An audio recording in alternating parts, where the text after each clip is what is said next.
साथियों नमस्कार। उम्मीद करते हैं आप सब बहुत बढ़िया होंगे। तो भैया आप जानते हैं कि इस क्लास के माध्यम से हम जो है सामान्य अध्ययन के उन इंपॉर्टेंट क्वेश्चंस को कवर करते हैं जो आपके एग्जाम के दृष्टिकोण से इंपॉर्टेंट है। भाई अगर आप किसी भी प्रकार के गवर्नमेंट सर्विस के एग्जाम की तैयारी कर रहे हैं तो श्रृंखला आपके लिए बेहद इंपॉर्टेंट है। चाहे आप TGT, PGT, super TET, RO, UP PCS या फिर किसी भी प्रकार के संबंधित एग्जाम की अगर आप तैयारी कर रहे हैं तो उन्हीं के पैटर्न पर रख करके प्रीवियस ईयर क्वेश्चन को ध्यान में रखते हुए इंपॉर्टेंट क्वेश्चंस का एक कलेक्शन है भैया। अगर आप चाहते हो इनकी पीडीएफ मिल जाए आपको तो अपना ऐप है, लिंक डिस्क्रिप्शन में है, डाउनलोड करें या फिर आप अपना इस नंबर पर व्हाट्सएप के माध्यम से कांटेक्ट कर सकते हैं। आइए भैया शुरू करते हैं। लेते हैं पहला क्वेश्चन। भारतीय संविधान का छुआछूत उन्मूलन से संबंधित अनुच्छेद है, बहुत इंपॉर्टेंट है। मतलब मैं आपको बताऊं बार बार ये क्वेश्चन एग्जाम में पूछा जाता रहता है। तो अब आपको इसका आंसर करना है। अनुच्छेद 15, 16, 17 और 18। Which article of Indian constitution is related to the evolution of untouchability. ठीक है, तो यहाँ पर देखें सही विकल्प क्या है भाई? अनुच्छेद 17। जी हाँ, हम लोग बचपन से पढ़ते आए हैं। संविधान के अनुच्छेद 17 के अंतर्गत छुआछूत का उन्मूलन किया गया है। इसे भारतीय नागरिकों के मौलिक अधिकारों के रूप में मान्यता दी गई है। अनुच्छेद 17 के अनुसार छुआछूत का अंत किया जाएगा और जो है इसका किसी भी रूप में व्यवहार वर्जित होगा। ठीक है, संसद ने इसे अस्पृश्यता अधिनियम, अपराध अधिनियम 1955, ठीक है, कब कौन सा जो है अस्पृश्यता अपराध अधिनियम 1955 पारित किया है। बाद में इस अधिनियम का नाम बदल करके सिविल राइट्स एक्ट 1976 क्या है 1976 कर दिया है। ठीक है, तो ये आपका इंपॉर्टेंट रहा। यहाँ पर आगे बढ़ते भैया अगला क्वेश्चन। निम्नलिखित में से कौन सी भारतीय संविधान की विशेषता नहीं है? मेरे भाई आप जानते हैं क्लासेस बहुत इंपॉर्टेंट है, इसलिए मैं बार बार कहता हूँ कि क्वेश्चन के आंसर अगर आपको पता हो कमेंट करते जाया करें। ठीक है, अगर ना पता हो मेरे बताने के बाद लिखें, लेकिन लिखिए जिससे चीज़ें आपको याद रहेंगे। मेरे भाई मैंने प्रयास किया था लाइव क्लास लेने का, लेकिन आप जानते हैं लाइव क्लास बहुत ज़्यादा टाइम टेकिंग होती है। हम आपके समय का बहुत कद्र करते हैं, इसलिए हम चाहते हैं कि हम इन सारी चीज़ों को अगर कम समय में दे सकते हैं और बेहतर तरीके से दे सकते हैं तो शायद इससे बेहतर कुछ भी नहीं होगा। ठीक है, और बाकी आने वाले समय में ज़रूरत महसूस होगी तो हम जरूर ऐसा करने का प्रयास करेंगे। ठीक है, अभी के लिए यहाँ पर ध्यान दीजिए। Which of the following is not a feature of the Indian constitution, यानी भारतीय संविधान की विशेषता नहीं है। संसदात्मक सरकार, अध्यक्षात्मक सरकार, स्वतंत्र न्यायपालिका और जो है संघात्मक सरकार। तो ये कौन सा भारत मतलब स्वतंत्रता मतलब भारतीय संविधान की विशेषता नहीं है, यहाँ पर ध्यान रखना मेरे भाई। आपको बताना है सही विकल्प। तो सही विकल्प भैया ये अध्यक्षात्मक सरकार क्या है? प्रेसिडेंशियल गवर्नमेंट नहीं है। भारतीय संविधान में संसदीय शासन प्रणाली की व्यवस्था की गई है। ठीक है, किसकी? संसदीय शासन प्रणाली की। और राष्ट्रपति अनुच्छेद 75(1) के तहत प्रधानमंत्री की नियुक्ति करता है। किसमें? 75(1) के तहत जो है प्रधानमंत्री की नियुक्ति करता है। राष्ट्रपति को अधिकांश मामलों में प्रधानमंत्री एवं मंत्रिपरिषद की सलाह पर कार्य करना होता है। ठीक है, अध्यक्षीय शासन प्रणाली भारतीय संविधान की विशेषता नहीं है। ठीक है, अमेरिका जैसे देशों में अध्यक्षीय शासन प्रणाली है, जबकि भारत में संसदीय प्रणाली अपनाई गई है। ठीक है, तो ये आपको इतना ध्यान रखना है मेरे भाई। चलो भाई अगला क्वेश्चन यहाँ पर देखते हैं। ख्वाजा मोइनुद्दीन चिश्ती शिष्य थे। Khwaja Moinuddin Chishti was a disciple of Abdul Qadir Jilani के, ख्वाजा अबू यूसुफ के, ख्वाजा उस्मान हारूनी के, ख्वाजा मौदूद के। ठीक है, तो भाई बताओ यहाँ पर सही विकल्प है यहाँ पर ख्वाजा उस्मान हारूनी के। किसके? ख्वाजा उस्मान हारूनी के। ठीक है, अब हम अगर यहाँ पर बात करें तो चिश्तिया सूफी संप्रदाय की स्थापना अफगानिस्तान के चिश्त में अबू इसाक शामी ने की थी। किसने किया था? अबू इसाक शामी ने की थी।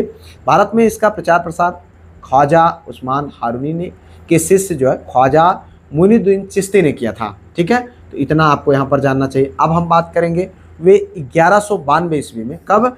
1192 ईस्वी में। ठीक है, मोहम्मद गोरी की सेना के साथ भारत आए और उन्होंने अजमेर जो राजस्थान का हिस्सा है को अपना स्थायी निवास बनाया और भारत में चिश्तिया संप्रदाय की स्थापना का श्रेय उन्हीं को दिया जाता है। इनकी मृत्यु की अगर हम बात करें तो 1236 ईस्वी में इनकी मृत्यु हो गए। और इनके प्रमुख शिष्य कौन थे? कुतुबुद्दीन बख्तियार काकी थे। ठीक है, किसके? ख्वाजा मोइनुद्दीन चिश्ती की बात हो रही है। चलो भाई अब अगर यहाँ पर आगे बढ़ते हैं अगले क्वेश्चन की ओर देखते हैं। निम्नलिखित बादशाहों में से किसकी सेना में सर्वाधिक हिंदू सेनापति थे? बहुत इंपॉर्टेंट है भाई, ध्यान देना। Which of the following Mughal emperor had the maximum number of Hindu commanders in his army? Babur, Akbar, Jahangir और औरंगजेब। तो भैया आप सब जानते हैं सही विकल्प है औरंगजेब। इंपॉर्टेंट है भाई, ध्यान रखना। औरंगजेब को कट्टर मुस्लिम के रूप में देखा जाता है। लेकिन सबसे बड़ी चीज़ यहाँ पर अगर अध्ययन करते हैं तो आप देखेंगे कि यहाँ पर औरंगजेब जो है ना, मुगल बादशाह औरंगजेब जो था उसकी सेना में सबसे अधिक हिंदू सेनापति थे। इनकी संख्या लगभग 33% थी। कितनी? 33%। और तुलना में शाहजहां के समय हिंदू सेनापतियों की संख्या लगभग 24%, 24.7% थी। ठीक है, यह दर्शाता है कि औरंगजेब ने अपनी सामरिक एवं प्रशासनिक मजबूती हेतु बड़ी संख्या में हिंदू सरदारों को सेना में स्थान दिया था। आगे बढ़ते हैं भैया, अगला क्वेश्चन यहाँ पर देखें, निम्नलिखित नदियों में से कौन सी एक पंचनद में सम्मिलित नहीं है? ठीक है, क्या पूछ रहा? बहुत इंपॉर्टेंट क्वेश्चन है। निम्नलिखित नदियों में से कौन सी एक पंचनद में सम्मिलित नहीं है? तो झेलम, सिंधु, सतलुज और ब्यास। तो यहाँ पर आपको बताना भैया सही विकल्प। देखिए यहाँ पर ध्यान दीजिएगा, सही विकल्प है भैया सिंधु। हाँ, पंचनद का तात्पर्य क्या है? 5 नदियों से है। ठीक है, पंचनद का मतलब 5 नदियों से है। और ये 5 नदियाँ कौन है? सतलज है, ब्यास है, रावी, चीनाब और झेलम नदी है। ठीक है, और पंजाब का नाम भी इन्हीं 5 नदियों से जो है पंचनद से पड़ा हुआ है। ठीक है, पंजाब। अब बात करें तो सिंधु नदी जो है पंचनद का भाग नहीं है। सिंधु नदी मानसरोवर झील से निकलती है और आगे चल करके मिथनकोट जो कि पाकिस्तान का हिस्सा है उसके निकट पंचनद का जल प्राप्त करती है। ये सबको अपने में समाहित कर लेती है सिंधु नदी। ठीक है, और अंत में जाकर के अरब सागर में ढह जाती है। चलो भैया आगे देख लेते हैं अगला क्वेश्चन। आलिया बेट तेल क्षेत्र अवस्थित है महाराष्ट्र में, गुजरात में, असम में, तमिलनाडु में। ठीक है, चलो अब बताओ भाई यहाँ पर सही विकल्प। आप लोग कमेंट करते रहे मेरे भाई, सही विकल्प क्या है? गुजरात में। अब हम बात करें आलिया बेट तेल क्षेत्र जो कि कहाँ पर है? गुजरात का हिस्सा है। यह जो है भावनगर से लगभग कितना 45 किलोमीटर पश्चिम में खंभात की खाड़ी में स्थित आलिया बेट द्वीप पर है। ठीक है, गुजरात के अन्य प्रमुख तेल क्षेत्र की बात करें तो अंकलेश्वर, खंभात जिसे तुनेज कहा जाता है और कलोल है। ठीक है, ये सब है। चलो भैया आगे देखते हैं अगला क्वेश्चन। भारत में स्थानीय स्वायत्त शासन का जनक किसे कहा जाता है? Who is called the father of local self government in India? Lord Lytton, Lord Ripon, Lord Curzon, Dalhousie. भाई बताओ यहाँ पर फटाफट आंसर करते रहने मेरे भाई। Lord Ripon. क्या है? Lord Ripon. जी हाँ, अगर हम बात करें यहाँ पर देखो, ये एलटी ग्रेड 2018 में क्वेश्चन पूछा गया। भारत में स्थानीय शासन का जो जनक है उसको वो कौन थे? लॉर्ड रिपन थे। ठीक है, कौन? Lord Ripon. उन्होंने 1882 में, कब? 1882 ईस्वी में एक प्रस्ताव पारित कर स्थानीय शासन के लिए प्रावधान जो है किए और स्थानीय बोर्डों को कार्य करने व आय के साधन दिए और उसके साथ साथ स्थानीय बोर्डों का गठन किया। इन्होंने सरकारी हस्तक्षेप को केवल कार्यों की समीक्षा तक सीमित कर दिया। ठीक है, इनके अन्य कार्यों की अगर हम बात करें तो हंटर आयोग का गठन, ठीक है, वर्नाकुलर प्रेस एक्ट और 1882 का स्थानीय स्वशासन अधिनियम जो है इनका प्रमुख जो है कार्य रहे। किसके? ये जो है लॉर्ड रिपन साहब के। चलो भैया आगे देखते हैं अगला क्वेश्चन। भारत छोड़ो आंदोलन के समय कौन युवा महिला नेत्री अवज्ञा और प्रतिरोध का प्रतीक थी? ठीक है, who among the following young female reader was the symbol of जो है defiance of resistance during the quit India movement? Sarojini Naidu, Kalpana Dutt Joshi, Sucheta Kripalani, Aruna Asaf Ali. ठीक है, चलो देखो यहाँ पर भैया सही विकल्प क्या है? अरुणा आसफ अली। क्या है? अरुणा आसफ अली ने भारत छोड़ो आंदोलन में अग्रणी भूमिका निभाई। ठीक है, उन्हें जो है भारत छोड़ो आंदोलन की युवा जो है प्रतीक नेत्री माना गया। उन्होंने अवज्ञा और प्रतिरोध का प्रतीक बन करके आंदोलन में जनता का नेतृत्व किया। ठीक है, चलो भैया आगे देखते हैं। यहाँ पर किसी मामले में कानूनी कार्रवाई रोकने के लिए उच्च न्यायालय द्वारा निम्न न्यायालय को निम्न में से कौन सा लेख जारी करता है? Which of the following writs is issued by a high court to a lower court to step legal proceeding in case? बंदी प्रत्यक्षीकरण, हाँ, प्रतिषेध, अधिकार परीक्षा, उत्प्रेक्षा। ध्यान देना मेरे भाई, कई बार जो है ये हमने डिस्कस किया हुआ है, क्वेश्चन बहुत इंपॉर्टेंट है। अनुच्छेद 32 के अंतर्गत ये आता है। ठीक है, और इसमें जो सही विकल्प है मित्र वो है भैया प्रतिषेध, प्रोहिबिशन। क्या कर देता है? प्रोहिबिशन माने रोक लगा देता है। रिट जो है उच्च न्यायालय या सर्वोच्च न्यायालय द्वारा जारी की जाती है। ठीक है, अनुच्छेद 32 के अंतर्गत सुप्रीम कोर्ट जारी करता है और इनका उद्देश्य निम्न न्यायालय का अर्ध न्यायिक संस्था को अपनी अधिकार सीमा से बाहर जाकर के कार्य करने से रोकना। जब कोई मामला कानूनी रूप से अमान्य हो तो कार्रवाई रोकने हेतु प्रतिषेध रिट जारी की जाती है भैया। ठीक है, चलो भैया आगे देख लेते हैं अगला क्वेश्चन। नीति आयोग की संचालन परिषद में राज्य का प्रतिनिधित्व कौन करता है? Who represent the state in the governing council of NITI Aayog. राज्य वित्त मंत्री, मुख्यमंत्री, राज्यपाल, राज्य सरकार के मुख्य सचिव।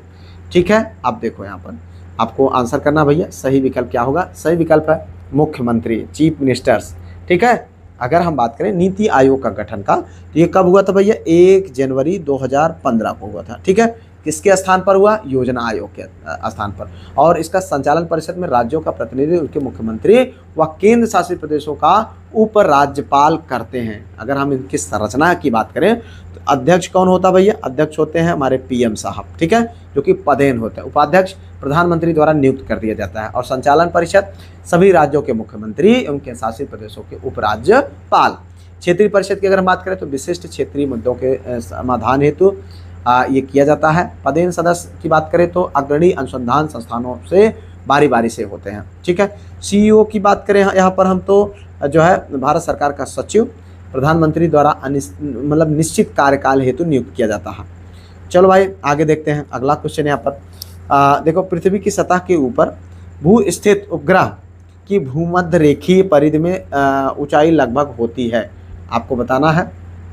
देखिए यहाँ पर 24,000 किलोमीटर, 36,000, 32,000 और 38,000 किलोमीटर। तो क्या होगा भाई आंसर इसका? इसका आंसर सही है 36,000 किलोमीटर। ठीक है, ध्यान समझना।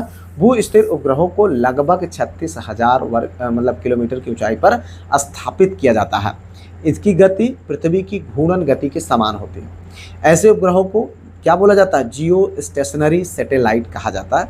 इनका कोणीय वेग भी पृथ्वी के समान होता है। पूरे पृथ्वी क्षेत्र को कवर करने के लिए कम से कम 3 भू स्थिर उपग्रहों की आवश्यकता होती है भैया। ठीक है, अगर हम बात करें यहाँ पर निम्नलिखित में से कौन सा देश तांबे का बृहत्तम उत्पादन 2013 के परिप्रेक्ष्य में रहा है? ठीक है, चिली, चीन, पेरू और यूएसए। तो भाई ये भी बहुत इंपॉर्टेंट है भाई, ध्यान रखना। तो यहाँ पर जो सही विकल्प है भैया Chile, Chile, Chile, Chile, Chile. जी हाँ, चिली। देखो इंपॉर्टेंट भाई, कई बार पूछा गया है क्वेश्चन आपके एग्जाम में। तो तांबे के प्रमुख उत्पादक केंद्र में चिली जो है कितना? 28%। और उसके बाद पेरू 11%। पेरू कितना है? 11% है। और उसके बाद चीन की बात करें हम तो चीन भैया है 8%।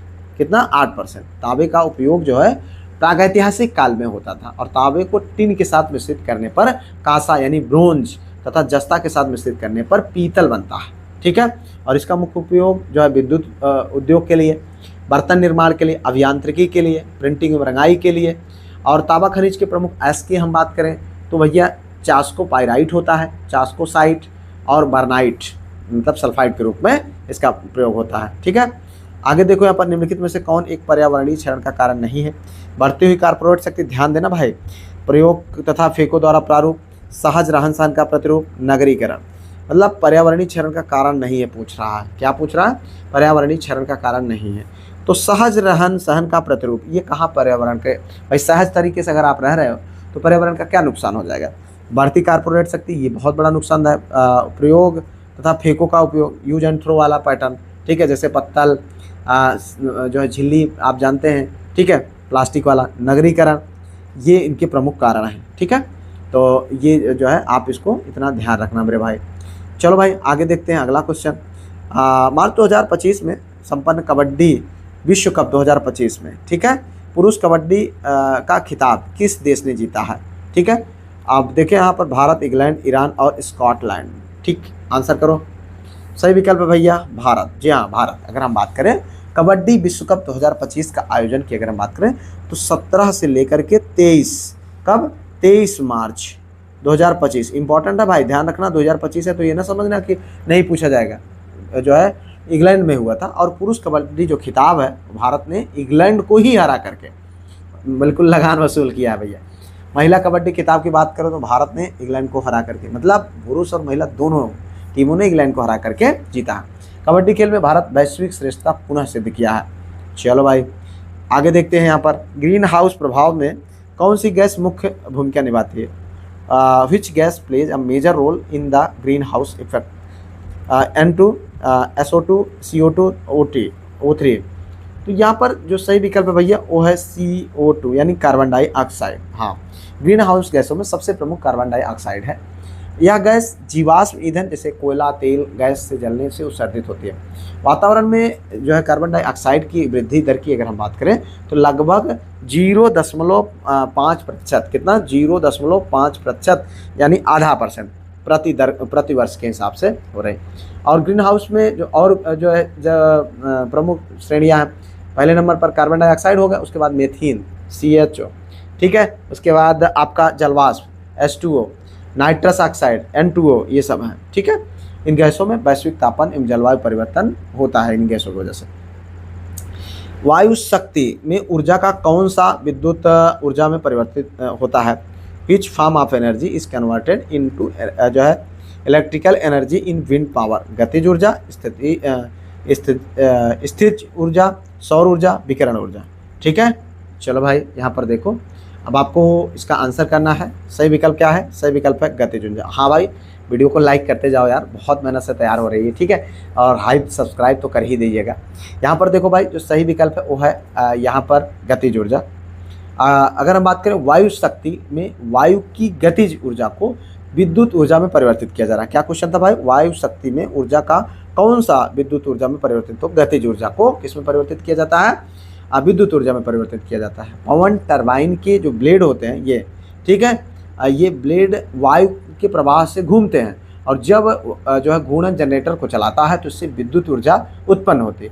पवन ऊर्जा एक नवीनीकरणीय यानी रिन्यूएबल एवं स्वच्छ यानी क्लीन ऊर्जा स्रोत है, ठीक है। पवन चक्की इसी से विंड टरबाइन पंखों को घुमाकर जनरेटर से जोड़ती है, जिससे बिजली उत्पन्न होती है। यह नवीनीकरणीय ऊर्जा का प्रमुख स्रोत है भैया, ठीक है। एक ब्लैक बॉडी नहीं करती है विकिरण उत्सर्जन, विकिरण अवशोषण, विकिरण अपवर्तन, उपयुक्त में से कोई नहीं, ठीक है। चलो भाई, सी आंसर इसका सही है। क्या है? विकिरण का अपवर्तन। ब्लैक बॉडी यानी कृष्णिका पदार्थ की एक आदर्श अवस्था है, यह उस पर पड़ने वाले सभी विकिरणों को अवशोषित कर लेती है। यह विकिरण का उत्सर्जन भी करती है, परंतु यह विकिरण का अपवर्तन नहीं करती है, ठीक है भैया। चलो यहाँ पर देखिए अगला क्वेश्चन। नाइट्रोजन एक जो है आवश्यक अवयव नहीं है। Nitrogen is not the essential जो है कंस्टिट्यूएंट ऑफ क्लोरोफिल का, RNA का, DNA का, कार्बोहाइड्रेट का। तो फटाफट इसका आंसर करते रहना मेरे भाई। यहाँ पर देखिए जो सही विकल्प है वो है भैया डी आंसर, यानी कार्बोहाइड्रेट का। नाइट्रोजन एक आवश्यक अवयव नहीं, किसका? कार्बोहाइड्रेट। कार्बोहाइड्रेट कार्बन, हाइड्रोजन और ऑक्सीजन से बने होते हैं, इसमें नाइट्रोजन नहीं पाया जाता है। जबकि क्लोरोफिल, DNA, RNA में नाइट्रोजन एक आवश्यक घटक है, ठीक है।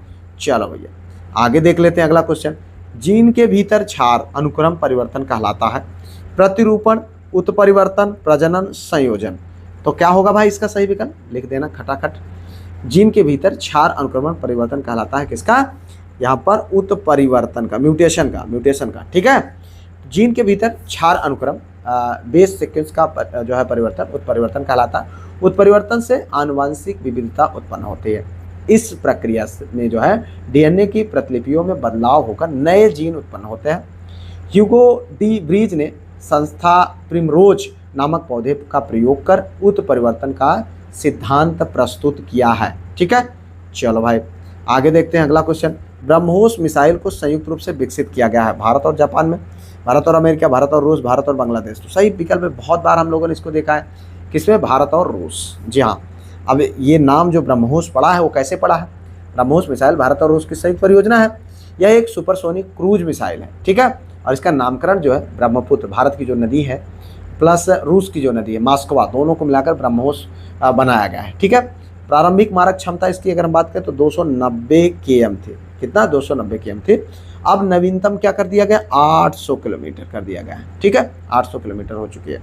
तो इतना आपको इस क्वेश्चन संबंधित जानना चाहिए भैया। आगे देखते हैं अगला क्वेश्चन। यहाँ पर अगर हम बात करें तो भैया ये है डेटा कम्युनिकेशन के लिए नियमों का संचय क्या कहलाते हैं, ठीक है। प्रोटोकॉल्स, स्टैंडर्ड, RFCs, इनमें से कोई नहीं। तो भाई बताओ इसका सही विकल्प क्या होगा? सही है प्रोटोकॉल्स। क्या होगा? प्रोटोकॉल्स, ठीक है। डेटा कम्युनिकेशन के लिए नियमों का प्रमुख प्रोटोकॉल्स कहलाता है, ठीक है। प्रोटोकॉल्स नेटवर्क में डेटा ट्रांसमिशन की प्रक्रिया को मानवीकृत करते हैं। इंटरनेट प्रोटोकॉल यानी IP एड्रेस जो होता है डिवाइस को नेटवर्क पर संचार हेतु पहचान प्रदान करता है, ठीक है। चलो भाई आगे देखते हैं अगला क्वेश्चन। जीएनपी और जीडीपी में अंतर, the difference between GNP and GDP, सकल विदेशी विनियोग का, शुद्ध विदेशी विनियोग का, शुद्ध निर्यात का और विदेशों से शुद्ध साधन आय का। ठीक है, चलो भाई यहाँ पर देखो जो सही विकल्प है वो है भैया विदेशों से शुद्ध साधन आय का। हम बात करें जीडीपी जो है जिसको क्या बोलते हैं, ग्रॉस डोमेस्टिक प्रोडक्ट। ठीक है, क्या बोला जाता है, ग्रॉस डोमेस्टिक प्रोडक्ट बोला जाता है, सकल घरेलू उत्पाद। ठीक है, किसी देश की जो है घरेलू सीमा के भीतर एक वर्ष के में जो है उत्पादित सभी अंतिम वस्तुओं का एवं सेवाओं का मूल्य क्या कहलाता है, जीडीपी कहलाता है। और जीएनपी क्या होता है, ग्रॉस नेशनल प्रोडक्ट। ठीक है, देश के नागरिकों जो देश में भी रहे या विदेश में भी रहे उनके द्वारा अंतिम जो है वस्तुओं एवं सेवाओं का मूल्य जो होता है उसको क्या बोलते हैं, जीएनपी कहा जाता है। अब जीएनपी बराबर जीडीपी प्लस विदेशों से शुद्ध आय साधन जो है क्या हो जाता है, ये जो है आपका जीएनपी और जीडीपी का अंतर विदेशों में प्राप्त शुद्ध साधन आय का होता है। ठीक है, आगे बढ़ते हैं भाई, अगला क्वेश्चन, वैधानिक तरलता अनुपात एसएलआर में वृद्धि परिणाम होता है। An increase in the statutory liquidity ratio result in, बैंकों के पास कम नकदी, सरकार को अधिक संसाधनों की प्राप्ति, बैंकों की लाभदायिकता में कमी, उपर्युक्त सभी। ठीक है, चलो भैया आप देखो यहाँ पर सही विकल्प क्या होगा, सही है भैया उपर्युक्त सभी। अगर हम बात करें यहाँ पर ये जो है एसएलआर यानी statutory liquidity ratio, net demand मतलब इसके बराबर क्या होता है, net demand and time liability, यह का एक जो है निश्चित अनुपात जिसे बैंकों को सरकारी प्रतिभूतियों आदि के रूप में रखना पड़ता है। ठीक है, आरबीआई अधिनियम 1962 के द्वारा यह प्रावधान किया गया। एसएलआर में वृद्धि से क्या होता है, ठीक है, बैंकों के पास ऋण देने हेतु नकदी घटती है और सरकार को संसाधन मिलते हैं, बैंकों की लाभदायिकता कम होती है। ठीक है, चलो भाई यहाँ पर आयात की प्रक्रिया प्रारंभ होती है, the process of important begins with intent से, मेट की रसीद से, सामुद्रिक बीमा से, जहाजी बिल से। ठीक है, चलो भाई देखो यहाँ पर सही विकल्प क्या है, इंटेंट से। किससे, इंटेंट से। हाँ, आयातक सर्वप्रथम विदेशी विनिमय हेतु आरबीआई से स्वीकृति लेता है, इसके बाद आयातक आपूर्ति हेतु निर्यातक को इंटेंट भेजता है, इंटेंट बराबर वस्तुओं की आपूर्ति हेतु लिखित आदेश, इसी से आयात प्रक्रिया की शुरुआत होती है। ठीक है भैया, चलो आगे देख लेते हैं, इनमें में से किस मसाले को मसालों का राजा कहा जाता है, हल्दी, अदरक, काली मिर्च, लहसुन।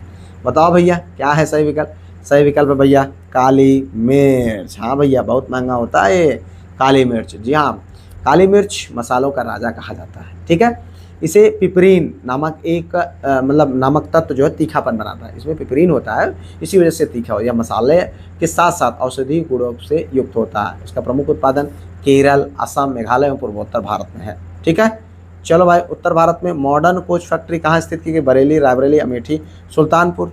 तो भाई बताओ यहाँ पर सही विकल्प क्या है, सही विकल्प है रायबरेली। जी हाँ, आप जानते हैं मॉडर्न कोच फैक्ट्री कहाँ स्थित है, रायबरेली, जो अपना बगल का जिला है, जिले में लालगंज जगह है, उत्तर प्रदेश में स्थित है। ठीक है, यहाँ पर 3 प्रमुख कोच फैक्ट्रियाँ हैं, इंटीग्रल कोच फैक्ट्री आईसीएफ, ठीक है, rail coach factory RCF, modern coach factory जो है एमसीएफ। ठीक है, तो इंटीग्रल कोच फैक्ट्री जो है पेम्बूर जो कि तमिलनाडु में है, रेल कोच फैक्ट्री आरसीएफ जिसे कहा जाता है वो कपूरथला पंजाब में है, modern coach factory Raebareli Uttar Pradesh में है। ठीक है, चलो भाई भारत के निम्नलिखित में से किन राज्यों में थारू जनजाति निवास करती है, बिहार तथा मध्य प्रदेश, झारखंड, बिहार, छत्तीसगढ़, हिमाचल प्रदेश, उत्तराखंड, उत्तर प्रदेश। मतलब किन राज्यों में थारू जनजाति निवास करती है आपको बताना है भाई, फटाफट आंसर कर दीजिए। उत्तर प्रदेश एवं उत्तराखंड में। सही विकल्प क्या है, थारू जनजाति मुख्य रूप से उत्तर प्रदेश उत्तराखंड में। और उत्तर प्रदेश में कहाँ, महाराजगंज, सिद्धार्थनगर, श्रावस्ती, बहराइच, लखीमपुर खीरी में। और यह एक विशेष संरक्षित जनजाति का मतलब जनजाति है। ठीक है, आगे बढ़ते भाई अगला क्वेश्चन, अप्रैल 2025 में कितने क्षेत्रीय ग्रामीण बैंकों के विलय के संबंध में अधिसूचना जारी हुई और उसके बाद संख्या कितनी बची है ग्रामीण संघों की। ठीक है, कितनी बची है तो ये आप थोड़ा सा इंक्लूड कर लीजिएगा कि कितनी संख्या बची है, किसकी, ग्रामीण बैंकों की संख्या मतलब कितनी बची है आपको बताना है। यहाँ पर 18 और 22, 24 और 28। तो सही विकल्प क्या है भाई, वो है 28 है। क्या है, 28 है। अप्रैल 2025 में केंद्र सरकार ने एक राज्य एक आरआरबी सिद्धांत के तहत 11 राज्यों में 15 क्षेत्रीय ग्रामीण बैंकों के विलय की अधिसूचना जारी की। इस विलय में अगर आप बात हो रही विलय की अधिसूचना तो कितना सही होगा भैया, 15, ठीक है, 15 ग्रामीण बैंकों की विलय की अधिसूचना जारी हुई है। इस विलय से ग्रामीण बैंकों की संख्या जो है, जो 43 थी पहले, वो घट करके कितनी हो गई, 28 हो गई। कितनी हो गई, 28 हो गई। ये ध्यान रखना भैया, ठीक है। अब अगर हम बात करें, यह विलय 1 मई 2025 से प्रभावी हुआ और आरआरबी के चौथे चरण के एकीकरण का हिस्सा है, ठीक है। सिद्धांत की बात करें, एक राज्य एक आरआरबी। विलय के बाद देश में 28 आरआरबी यानी 26 राज्य प्लस 2 केंद्र शासित प्रदेश रहेंगे। चलो भाई, सिंधु घाटी सभ्यता के किस पुरास्थल से नाव के चित्र या मॉडल प्राप्त हुए हैं, ठीक है। कालीबंगा, रोपड़, हड़प्पा और कोट दीजिए, मोहनजोदाड़ो और लोथल, ठीक है। आंसर कर दो भाई फटाफट।